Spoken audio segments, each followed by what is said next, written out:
Hello, gamers. It's Mew, and welcome back to another OCs in blank speed paint. Today we're gonna be taking my Kingdoms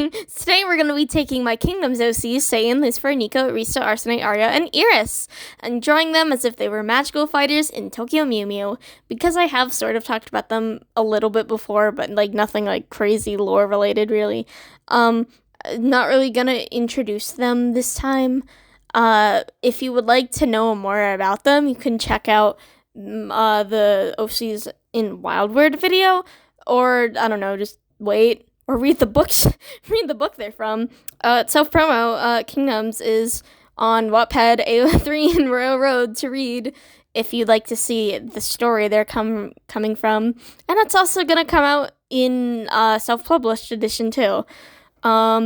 Anyway, I'm recording this in the past because I have 50 billion video ideas and stuff going on at all times, so yeah. So, okay, back to the actual video topic. What is Tokyo Mew Mew? Well, Tokyo Mew Mew, for the uninitiated, is an anime/manga about girls being infused with the DNA of endangered animals, specifically ones that are on the red list. It's actually been a while since I've last watched Tokyo Mew Mew, but I believe that all the endangered animals present in the show are super duper endangered, not just oh, it's a little bit of a concern. But anyways, these girls fight against aliens that would like to reclaim Earth because the aliens used to live there and humans are destroying it. Again, like I said, it's been a while, so I can't go too much more into that, so yeah. If you watch my Wildword video, last time I did drafts of the designs. This time, I ended up not really doing that because, I don't know, I think for Wildword, because, it's, for Wildword, it's really loose with, the design, how they look, while with Tokyo Mew Mew, while everyone is styled differently, it's generally the same conventions. They got the choker, the puff ball thingies, some type of gloves or bracelets, some type of dress or top and shorts or skirts, and some kind of shoes. It's a lot easier to design something for Tokyo Mew Mew because it's a lot easier to get it right. Meanwhile, with Wildword, because the design rules are so loose, it's just the outfit is just based on the preferences of the person wielding an Aegis. So yeah, for my OCs with Tokyo Mew Mew, I didn't really do drafts. I just kind of sketched it and came up with stuff along the way. Again, I already said kind of the design conventions. It's also all mostly one color that informs most of the outfit, and eye color as well, and also hair mostly. And there might be another accent color, but it's usually it's one color with black, white, brown, or some darker version of the main color. And there's also animal appendages, but they're not necessarily realistic. For example, Mew Lettuce only has these antenna things on her head, but the finless porpoise is neither white nor does it have antennas. Unless I don't understand what the heck is going on her head. So for the most part though, my OCs will have appendages to match their original animal animal DNA merge thingy, just because I want to do that. And also, the magical girl names, well, actually, it's not really, I mean, their real names and both the magical girl names are, for the most part, they're actually the same. But anyways, the rules for the names, for the suffix at least, it's most people say it's gotta be a fruit name, but when I actually sat down and thought about this, only Zakura, which is pomegranate, Ichigo, which is strawberry, berry, and Ringo, apple. Ringo was in a video game. I don't know if it was ever released in the US, so if you don't know Mew Ringo, I wouldn't be surprised. Also, first part of everyone's magical girl name starts with Mew, which is kind of funny because I'm Mew. But anyways, yeah, Zakuro, Ichigo, Berry, and Ringo are the only ones that are actually fruits. Mint is a plant, lettuce is a vegetable, and pudding is a dessert. But I just stuck with fruits for all my OCs since I think most people associate Tokyo Mew Mew character names with fruits. And also the color of that fruit is what informs the main color of the outfit. And I think that should hopefully cover all like the background info. So let's actually jump into the speed paint this time. Hello, it is Speed Paint Mew. Going back to the Wild Weird video a little bit. If you watch that, I made the mistake of doing both Satan and Lucifer's demon features, so like the horns, the tail features. I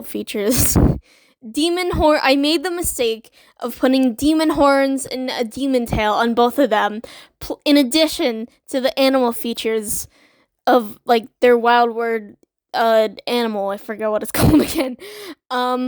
But if you watch that video, you know it did not really work.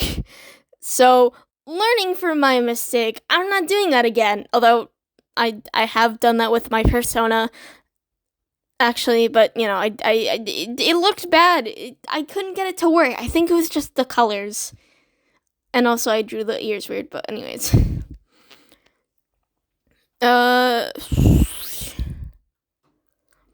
So there was one problem for this, and that is that I have OCs that have overlapping colors, so I had to change their colors a bit, because I could have just made them overlap anyway, but I didn't want to do that.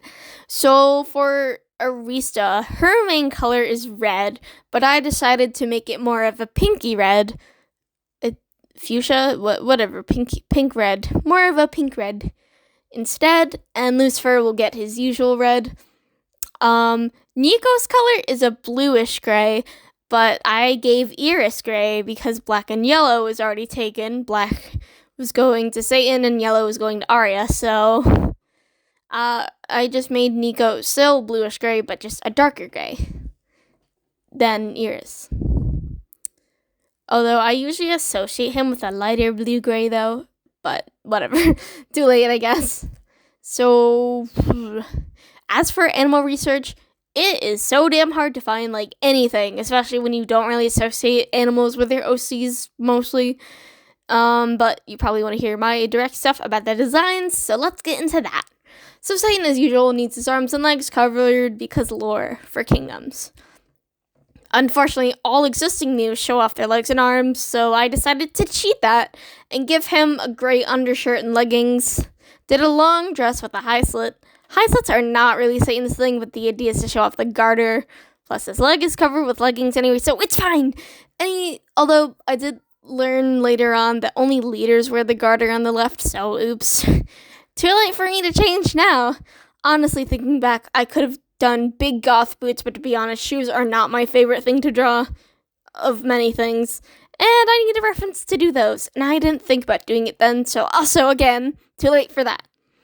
I also put his hair down, which I love doing, although at one point, I did think of doing pigtails, but again, too late. As for his animal, I feel like wolves fit him pretty well, but I didn't want to do that, because that is kind of generic, but also Zakuro has a wolf DNA mixed with her, you know what I mean. So, while I was just researching red list animals, I was just kind of fucking around, hoping I could stumble upon something. So while going through the Wikipedia red list, because I couldn't find a red list anywhere else, and only on Wikipedia, I actually found a wolf spider, and I liked the idea of him being a spider. I can't explain it, but it just suits him kind of, a little bit. And while looking for black fruits, I also found wolfberry as a fruit. If you just look up wolfberry, it'll give you red fruit, but there is a black variant. For this, though, I just omitted color words because I thought something like Mew Black Wolfberry would sound clunky and bad, and too many words. So, it's kind of funny how he didn't even get a wolf, merge with his DNA, but he's got wolf in his fruit and in his animal name, so that's kind of interesting. And next up is Arya. Her dress is very similar to her original, so I'm not really going to talk about the dress. I swear one of these days I'm going to sit down and actually think of what the fuck her aesthetic actually is, in addition to the others that don't even really have aesthetics. But anyways, I did make her accent color gray because it represents Arya being a goddess that's associated with being morally gray. The in-between, like, not being good, not being bad. I don't... if there's another word for it other than like morally gray, then yeah. I didn't get to make her have a high ponytail in the Wild Word video if you saw that one, so I decided to give it to her now in this video instead.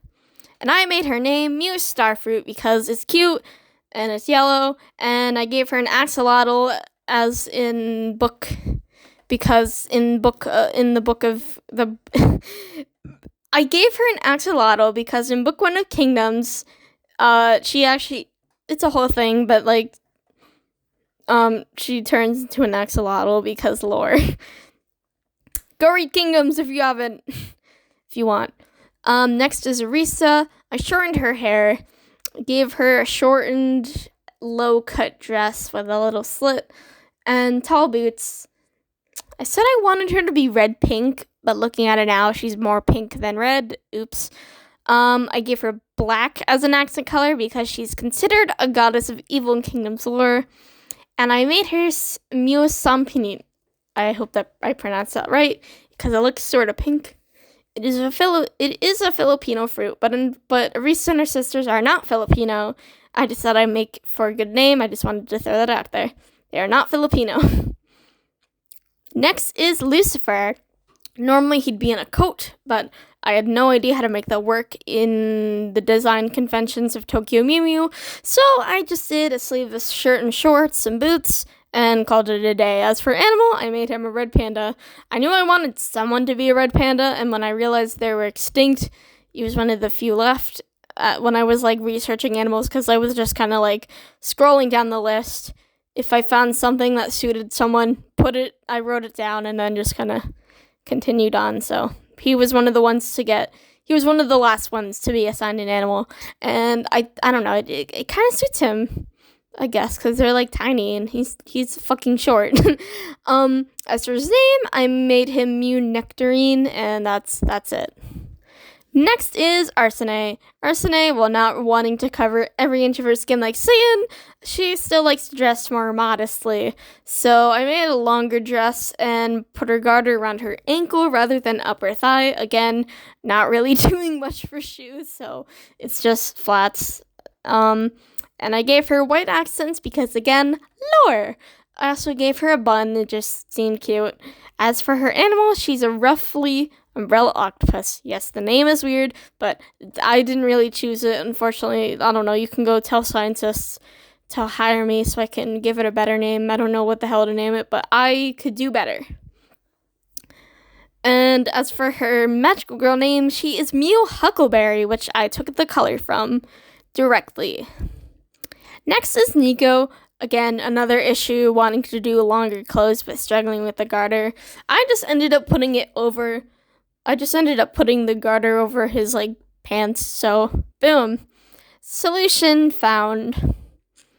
So, if you watched the Wild Word video, you know Nico is a dude for comfort, so, at least in book 1. So, I gave him sweats and long sleeve glove thingies, but for the shirt, I didn't have many ideas, so it's basically what Lucifer has again, not gonna lie.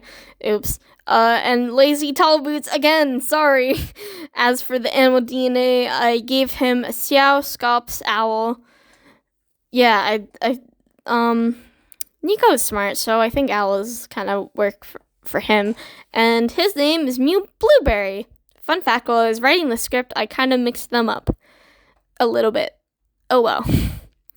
And lastly is Iris. Shorts and crop tops are her thing, so again, I did it, and I did the sleeveys again as well for her. Yet again, lazy on the shoes. Should have done mid-length boots or sneakers, but oh well.